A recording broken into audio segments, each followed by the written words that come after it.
Yo, what's up mga Lodi? At usapang hip-hop na naman tayo. At kagabi nga ay naganap na ang pinakaabangan na lahat, ang One Time For Your Mind ni King AE. At after 34 years ay nagkaroon na siya ng major concert. So si King AE ang godfather ng rap dito sa Pilipinas bukod kay Francis M dahil siya ay namayapa na. At rest in peace kay Francis M.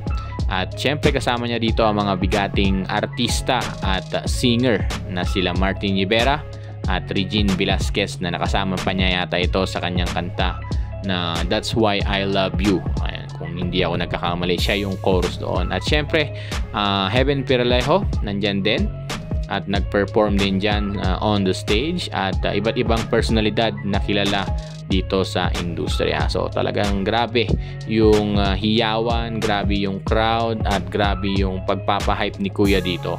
So halos lahat ata ng mga umaten ay kabisado yung mga kanta niya. Yun yung mga classic talaga na paano mo makukuha yung crowd. At syempre Enigma ng Flip Top na kilala naman natin na isa sa bigatin din ng industriya ito pagdating sa rap. So it's an honor na makasama niya dyan sa kanyang major concert. Pero sa tingin ko ay mayroong malaking plano dyan si Kuya pagdating ng panahon. So abangan natin kung ano pa yung magiging collaboration niya at baka mamaya makita pa natin si Kuya King AE na umaten sa mga event ng Flip Top. So napakalaking pasabog at napakalaking suporta nun kung nagkataon, di ba?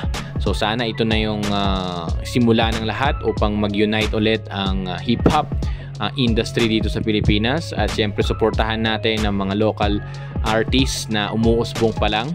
Ayan, napakaraming tao. Sana nandyan ako sa Pilipinas at maabangan ko rin at maka-attend din ng mga ganitong klaseng event, di ba? Grabe, talagang punong-puno ang New Frontier Theater. So yun, hanggang dito na lang muna ang ating hip-hop up news for today.